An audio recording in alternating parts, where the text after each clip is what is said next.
C'est le sérum de vérité le plus puissant et très fiable. Aucun éther nocif. À part une légère sensation d'euphorie. Tu la ressens? L'euphorie? Non. C'est mauvais. Kill Bill est le seul film de Quentin Tarantino qui s'est avéré si ambitieux que le réalisateur a décidé de le diviser en 2 parties. Cette approche a permis de préserver toute la profondeur et la grandeur de l'histoire imaginée. Le résultat n'a laissé indifférents ni les spectateurs ni les critiques.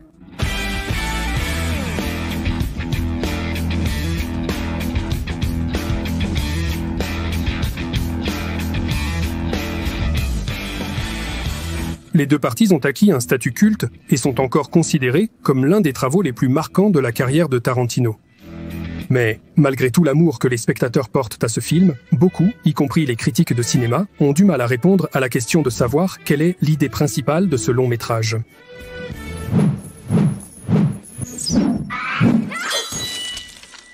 Il n'est pas rare d'entendre l'opinion que derrière la présentation visuelle spectaculaire, il n'y a aucun sens profond et que sa valeur réside uniquement dans l'esthétique d'une mise en scène irréprochable.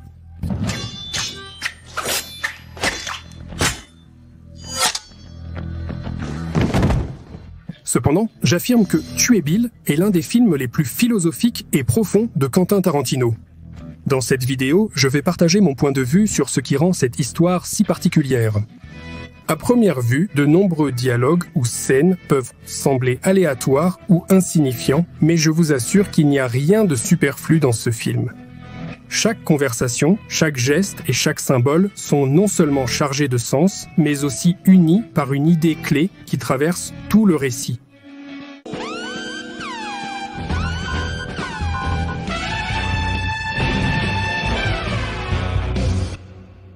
Quand on pose la question de savoir de quoi parle ce film, on entend le plus souvent cette réponse. Tuer Bill, c'est une histoire de vengeance.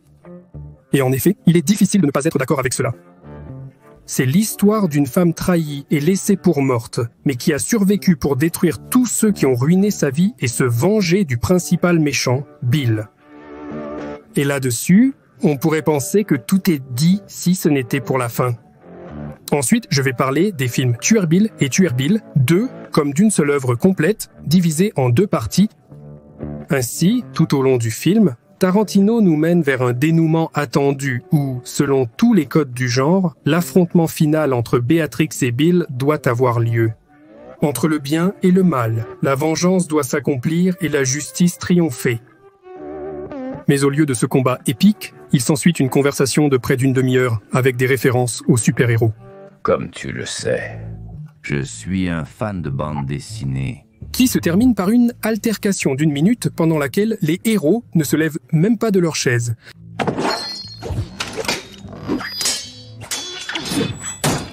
D'ailleurs, la victoire n'apporte aucune joie à l'héroïne. Je suppose que moi, je suis une mauvaise personne. Ce rebondissement inattendu bouleverse toute l'histoire et nous fait comprendre que pendant tout le film, le réalisateur nous a simplement menés en bateau. Et en réalité, le film est bien plus profond qu'une simple histoire de vengeance. Comment est-ce que je parais? Tu es déjà prêt. Pour comprendre pourquoi la fin change autant la perception de tout le film et comment elle en révèle la véritable essence, il est important de se référer à 2 concepts clés dont le premier est le postmodernisme.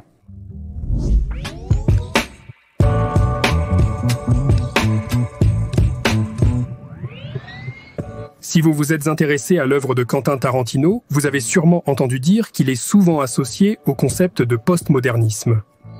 Mais si vous n'avez pas fait des études de philosophie, de culture ou de théorie de l'art, ce concept peut vous sembler complexe et pas tout à fait clair. Laissez-moi vous donner quelques exemples. Voici ce tableau d'Andy Warhol, les boîtes de soupe Campbell. Voici le bâtiment M2 à Tokyo, conçu par l'architecte Kengo Kuma. Et voici le morceau de Fatboy Slim, Praise You. Qu'ont-ils en commun? Comme vous l'avez probablement déjà deviné, ils ont tous un lien direct avec le postmodernisme. Qu'est-ce que le postmodernisme? Le postmodernisme est un courant artistique qui rejette les règles strictes, brise les frontières entre l'art élitiste et l'art populaire et joue avec les citations. Le postmodernisme adore mélanger des éléments incompatibles, réinterpréter les anciennes idées et ajouter de l'ironie à ce qui était autrefois considéré comme sérieux. Par exemple, Andy Warhol, dans ses boîtes de soupe Campbell, transforme un objet ordinaire de consommation de masse, une boîte de soupe, en une œuvre d'art. Warhol efface les frontières entre l'art élitiste et la culture quotidienne, montrant que même un emballage peut avoir une signification esthétique.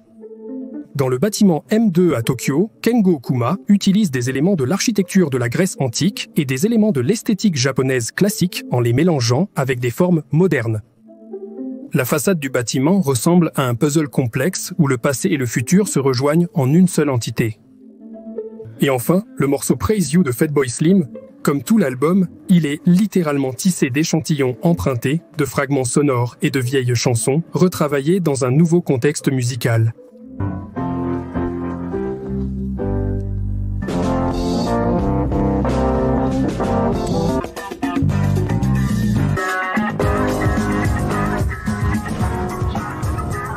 Dans ce cas, il s'agit du morceau de Camille Yerbro, Take Your Praise, sorti en 1975.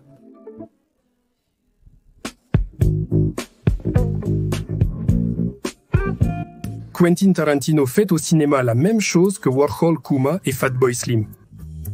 Il emprunte des images et des styles à différents genres, films de samouraï, western, films d'action asiatique, anime, et il les assemble de façon à ce qu'ils fonctionnent d'une manière totalement nouvelle.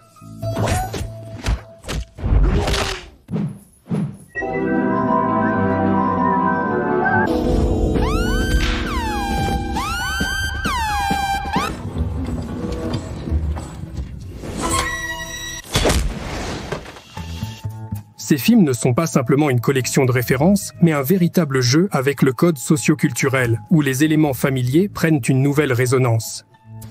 Et dans Kill Bill, plus que dans aucun autre de ses films, cette méthode atteint son apogée, transformant le film en une véritable expérience postmoderne.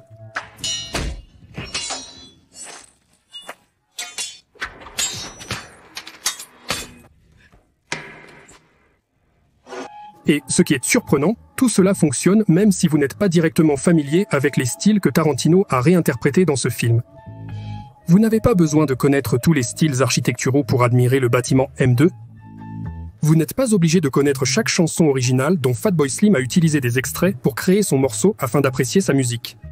Et vous n'avez absolument pas besoin d'être un expert de tous les films auxquels Tarantino fait référence pour prendre plaisir à regarder Kill Bill.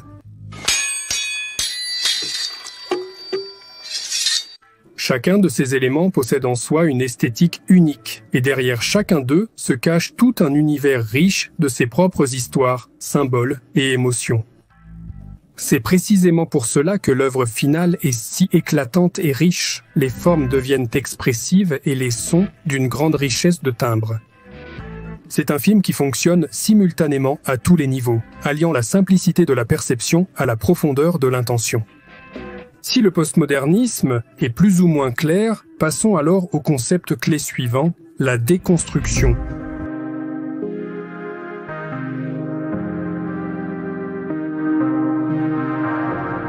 Si le postmodernisme est un mouvement culturel, philosophique et artistique qui repense et refond les anciennes formes pour en créer de nouvelles, alors la déconstruction en est l'un de ses principaux outils. Le concept de déconstruction a été élaboré par le philosophe français Jacques Derrida, mais ses origines remontent à la notion de destruction proposée auparavant par Martin Heidegger. Heidegger considérait la déconstruction comme un moyen de rejeter les méthodes traditionnelles d'interprétation, afin de révéler les significations cachées et les structures profondes qui étaient dissimulées sous les couches des représentations habituelles. Jacques Derrida a développé cette idée, la transformant en méthode. La déconstruction détruit les oppositions habituelles, le noir et le blanc, le bien et le mal, la vérité et le mensonge. Et elle montre que de tels couples ne sont pas aussi opposés que nous avons l'habitude de le penser. Souvent, dans n'importe quel couple opposé, un côté est toujours opposé à l'autre. Le bien supprime le mal, la vérité ignore le mensonge et le centre rejette la périphérie. Et tout cela aide bien, direz-vous, mais quel est le rapport avec Tuer Bill? Nous ne nous sommes pas encore rapprochés du sens du film. Patience, nous sommes presque arrivés au but. Le postmodernisme de Tarantino réinvente les genres cinématographiques du passé, les fusionnant pour créer quelque chose de totalement nouveau. Et la déconstruction, à son tour, devient un outil qu'il utilise pour analyser les genres et les idées. Mais la question principale est, qu'est-ce qu'il déconstruit exactement?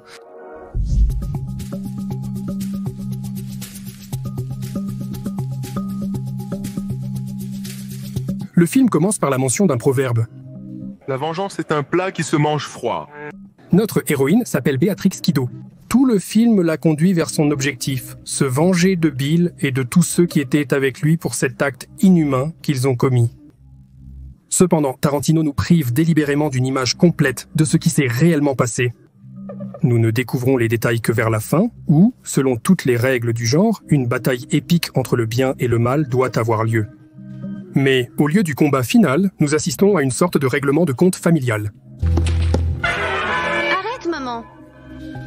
Tu sais, ma fille, maman est très en colère contre moi. Et pourquoi tu t'es très mal comporté?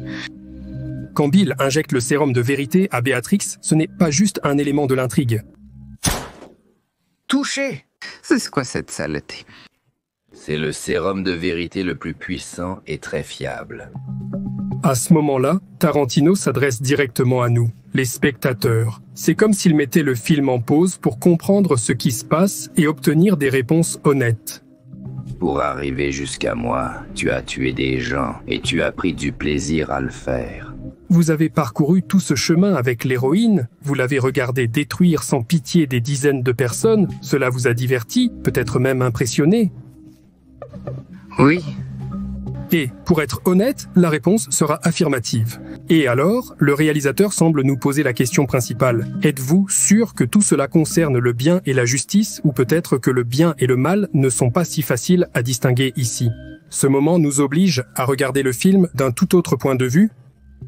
Tarantino brise l'opposition habituelle entre l'antagoniste et le protagoniste. Ces personnages ne sont pas simplement des ennemis, mais quelque chose de plus. Ils sont liés comme le yin et le yang, se complétant mutuellement et formant un tout. Pourquoi ne m'as-tu pas parlé de l'enfant? Les opposés, tels que le protagoniste et l'antagoniste, sont déconstruits. Bill devient proche de Béatrix. Je t'ai pleuré pendant 3 mois. Et puis, en la retrouvant, j'ai décidé de me venger. Et qu'est-ce que j'ai vu? Non seulement tu es en vie, mais en plus tu te maries. Tarantino ne se contente pas de réinterpréter le cliché du genre sur la vengeance, il déconstruit le concept même pour remettre en question la notion d'antagoniste et de protagoniste, le thème du bien et du mal, et même celui de la justice elle-même. Quand on brise le cœur d'un tueur et d'un salaud, cela peut avoir des conséquences. Et ce qui est le plus intéressant, c'est que dans les œuvres tardives de celui qui a justement développé la méthode de la déconstruction, Jacques Derrida, la question de la justice occupe une place centrale. Jacques Derrida lui-même a formulé la thèse selon laquelle la déconstruction est un discours sur la justice. En particulier, il considérait également que la justice est le seul concept qui ne peut pas être déconstruit. Derrida a également analysé la déclaration d'indépendance américaine. Fait intéressant, le thème de la justice réapparaît plus tard dans le film de Tarantino, Les 8 salopards, dans le dialogue d'Oswaldo Mowbray. Si tous ces points sont respectés, c'est ce que notre civilisation considère comme la justice.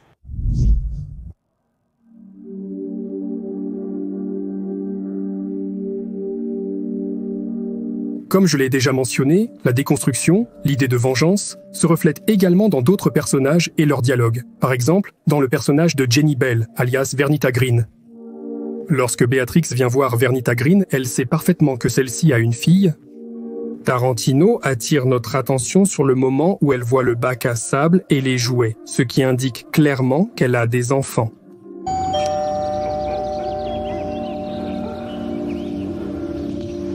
Vernita a changé de vie et a tiré un trait sur son passé. Je suis une autre personne maintenant. Je le regrette, mais c'est du passé. Si j'avais une machine à remonter le temps, je réparerais tout, mais je n'en ai pas. Béatrix comprend que ses actions priveront l'enfant de sa mère. Néanmoins, elle ne s'arrête pas. À la fin du film, on nous montre qu'en apprenant sa grossesse, Béatrix a décidé de laisser son passé derrière elle. Je viens de l'apprendre. Je suis enceinte. Quoi? J'ai très peur pour mon enfant. Pour elle, cela est devenu une raison suffisante pour se retirer et essayer de commencer une nouvelle vie. S'il vous plaît, regarde la bandelette, s'il te plaît. Cependant, lorsque Vernita s'adresse à elle avec presque le même argument, en déclarant qu'elle a une fille et qu'elle a tourné la page sur son passé, Je t'en supplie, au moins pour ma fille. Béatrix ne considère pas cela comme une excuse, d'autant plus que tout se passe sous les yeux de l'enfant, même si ce n'était pas intentionnel.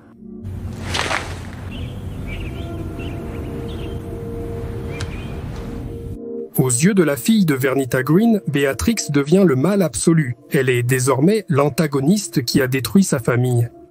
Et, selon ces mêmes lois de la vengeance, la fillette a tout à fait le droit de venir voir Béatrix à l'avenir pour entreprendre la même vengeance sanglante. Ce que reconnaît également l'héroïne elle-même. Quand tu grandiras, si tu veux régler tes comptes avec moi, je t'attendrai. D'après la conversation entre Vernita et Béatrix, on comprend qu'elles se connaissaient bien auparavant. Crème, sucre, comme d'habitude? Et probablement elles étaient même amies. C'est une amie de maman, je ne l'ai pas vue depuis longtemps. Mais cela ne l'arrête toujours pas. Pourtant, quand elle parle des actions de Bill, elle affirme qu'elle savait qu'il en était capable, mais qu'elle ne pensait pas qu'il pourrait le faire envers elle. Mais je ne savais pas que tu pouvais me faire ça. Donc, leur relation proche avec Bill aurait dû l'arrêter? Mais une relation proche et amicale avec Vernita ne l'arrête pas. Je suis un tueur. Je suis un salaud, et tu le sais. La pitié, la compassion et le pardon me sont étrangers.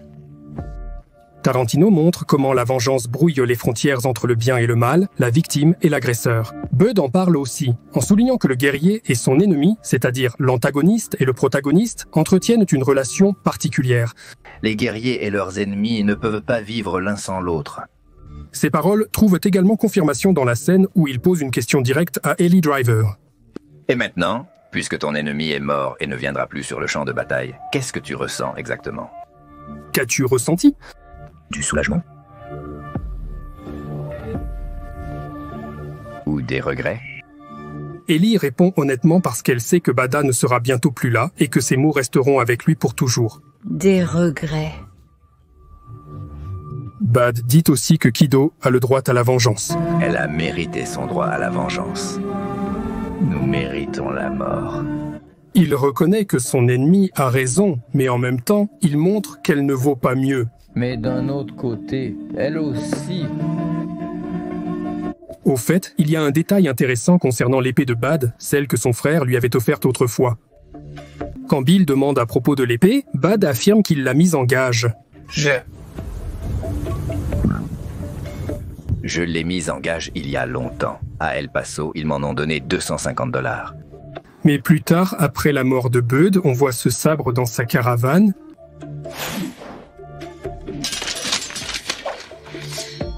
À mon frère Bud que j'aime. La question se pose, a-t-il menti à son frère? J'ai une hypothèse qui est en partie liée au thème de la vengeance. Ce n'est pas un hasard si on nous montre à quel point Bad est au plus bas. Bad, tu sais quelle heure il est? Amenez-moi ce salaud. Il vit dans une caravane en désordre et abuse de l'alcool.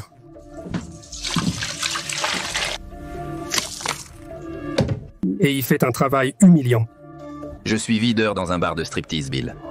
Je sais dans quelle station de lavage minable tu travaillais, où on te laissait arriver en retard de 20 minutes.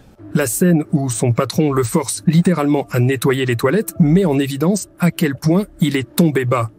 Va voir Rocket, elle a un boulot pour toi. Les toilettes sont encore bouchées. Il y a de l'eau et de la merde par terre. D'accord. C'est pourquoi je suppose que Bad ne mentait pas en disant qu'il avait mis l'épée en gage. Tu as mis en gage le sabre de Hatari Hanzo. Ouais, mais il est inestimable. Mais à qui aurait-il pu remettre une chose aussi pratiquement inestimable? Probablement à quelqu'un qui en avait suffisamment, par exemple à son patron. Allez, chérie, profite un peu. Tu n'as rien à faire, n'est-ce pas? Mais la situation a changé quand Bad a mis la main sur le sabre de Béatrix. Tu viendras chez moi tôt le matin avec $1 million en liquide. Il a probablement vu là une chance de toucher le gros lot et enfin quitter son travail humiliant, ainsi que de récupérer son sabre auprès du patron et en même temps de se venger de toutes les humiliations. Ce n'est qu'en frappant votre portefeuille qu'on peut vous apprendre à ne pas paresser. Ah oui? Maintenant, dégage et attends que je t'appelle. Un tel tournant semble tout à fait logique dans le contexte de son histoire. C'est peut-être pour cela qu'il a une telle attitude philosophique et qu'il demande à Ellie ce qu'elle a ressenti lorsqu'elle a compris que son ennemi était vaincu. Et maintenant, quand ton ennemi est mort et ne reviendra plus sur le champ de bataille, le principal tueur, c'est la retraite. D'ailleurs, Hattori Hanzo rompt également sa promesse de ne plus fabriquer de sabre à cause de cette même vengeance, car il garde rancune contre Bill. Il semble qu'il ait rompu son serment. Et ces Japonais sont rancuniers, n'est-ce pas? L'histoire d'Oren Ishii est un autre exemple de la façon dont Tarantino explore la nature de la vengeance. Un jour, sa vie a radicalement changé. Lorsqu'elle a dû être témoin de la mort de ses parents, tuée par le boss le plus cruel des Yakuza, et par la suite, elle s'est également vengée. Regarde-moi dans les yeux, regarde mes lèvres. Est-ce que mon visage te dit quelque chose? Son parcours est une histoire classique de vengeance. Mais la question est, qu'est-ce qui a causé le meurtre de ses parents? Peut-être que c'était aussi une vengeance? Un cycle de violence qui continue sans fin. Derrière chaque acte de violence se cache le suivant, et chaque vengeur devient inévitablement la nouvelle cible de quelqu'un. Tu voudras régler tes comptes avec moi? Je t'attendrai.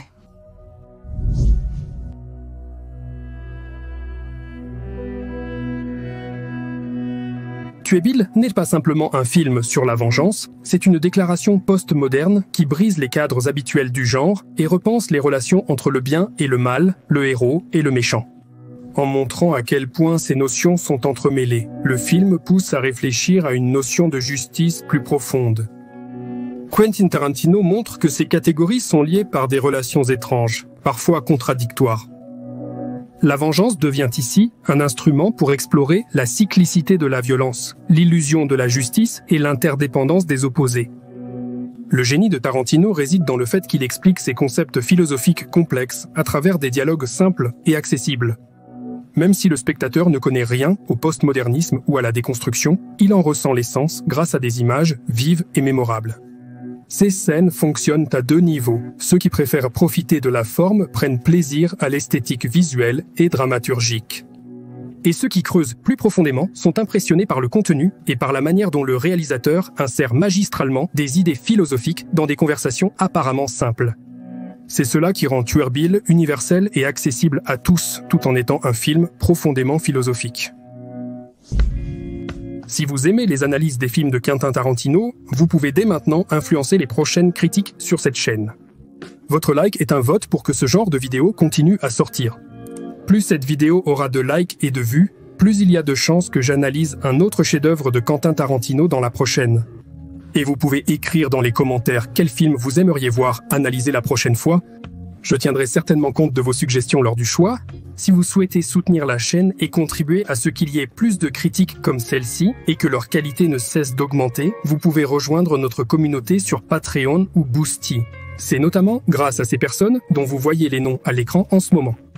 Et c'est ainsi que de telles vidéos voient le jour. Leur soutien aide à améliorer le contenu et à le rendre encore plus intéressant.